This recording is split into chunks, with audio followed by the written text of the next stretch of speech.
तंत्र का गला घोटते अपनी आंखों से देखा है। मैं नेता नहीं बल्कि कॉमेडियन हूँ। इसके बावजूद भी मैंने सोचा कि चलो चुनाव लड़ते हैं, जो होगा सो देखा जाएगा। लेकिन फिलहाल जो मेरे साथ जो कुछ भी हो रहा है उसको ना तो मैंने कभी सोचा था ना मैंने कभी देखा था। मेरे पास प्रस्तावक भी है, मैंने फॉर्म भी खरीदा है, लेकिन मेरे चुनाव लड़ने से जुड़ी जो फॉर्म है उसे कोई लेने के लिए तैयार नहीं है। ये कोट मेरे नहीं बल्कि भारत में रह रहे एक नागरिक की है जिसे श्याम रंगीला कहते हैं। श्याम रंगीला पेशे से एक कॉमेडियन है जिनका मेन ड्यूटी लोगों का हंसाना है।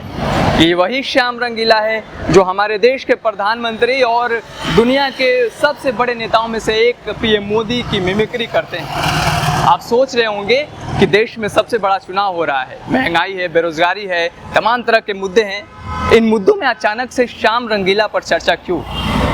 क्योंकि जिस देश में महंगाई है, जिस देश में बेरोजगारी है, वो देश एक लोकतांत्रिक देश है और उस देश में एक आम नागरिक को चुनाव लड़ने का अधिकार नहीं दिया जा रहा, अर्थात एक आम नागरिक को चुनाव लड़ने से रोका जा रहा है। सुनकर आप चौंक गए होंगे, लेकिन ये सच है। इससे भी बड़ा सच ये है कि जिस मुद्दे पर अभी हम बात करने जा रहे हैं उसका सीधा कनेक्शन प्रधानमंत्री मोदी और उसके संसदीय क्षेत्र वाराणसी से है।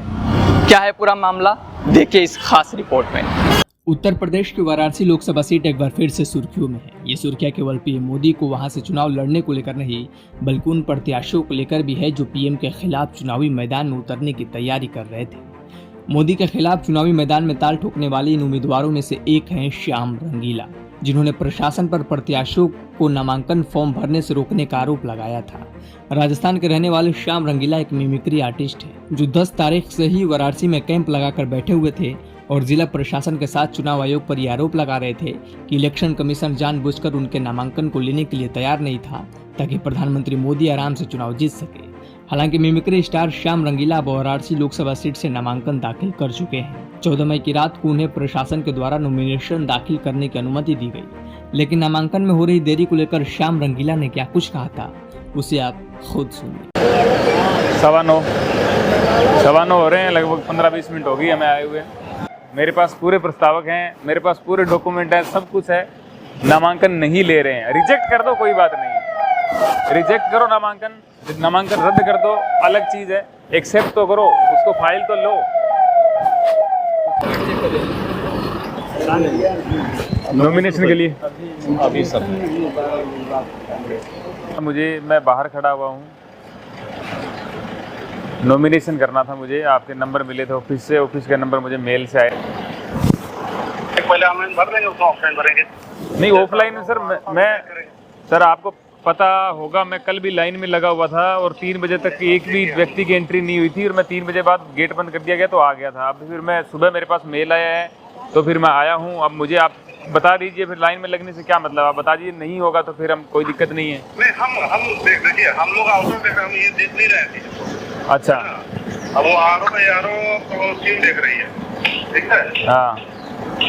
तो मुझे आप देख ही नहीं रहे, मुझे आपके नंबर दे दिए गए हैं। तो मुझे आप आरओ के नंबर दे दीजिए, मैं उनसे बात कर लेता हूँ।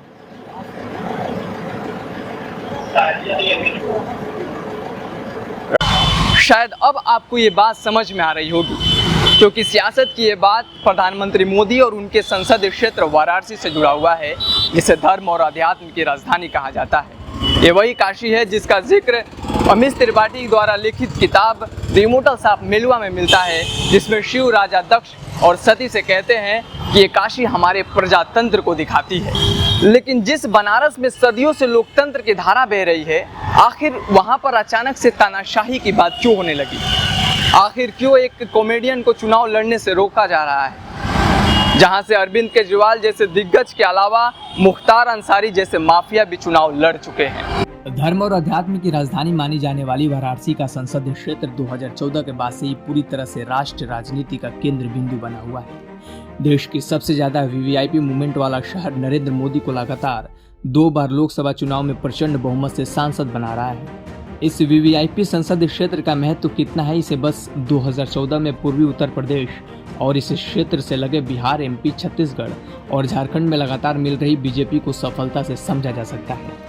पीएम मोदी के बनारस से लड़ने का ही नतीजा था कि जातिगत राजनीति की धुरी रहे इस पूरे क्षेत्र में बीजेपी ने 2014 और 2019 में जबरदस्त सफलता प्राप्त की। जातिगत राजनीति में भी बनारस को गैर यादव, ओबीसी और दलितों के प्रभुत्व वाली सीट मानी जाती है। 2019 के आम चुनाव में वाराणसी के कुल वोटर्स की संख्या 17,67,486 थी, जिसका बड़ा असर ये हुआ कि प्रधानमंत्री मोदी ने करीब 3.5 लाख से ज्यादा वोटों से 2014 का चुनाव जीता और दूसरे नंबर पर रहे अरविंद केजरीवाल को हराने में सफलता प्राप्त की। इस चुनाव में मुख्तार अंसारी जैसे मुखिया ने भी चुनाव लड़ा था, जिसने अजय राय को समर्थन देने का ऐलान किया। हालांकि मुख्तार जैसे माफिया को चुनाव लड़ने का अधिकार देने वाला हमारा प्रशासन आखिर एक कॉमेडियन को चुनाव लड़ने से क्यों रोक रहा था? क्या श्याम रंगीला को प्रधानमंत्री मोदी को लेकर की जा रही मिमिक्री की सजा दी जा रही थी या बात कुछ और था? क्या सोचते हैं आप इस मुद्दे को लेकर? कमेंट बॉक्स में हमें जरूर बताएं और वीडियो को शेयर करने के साथ चैनल को सब्सक्राइब करना ना भूलें।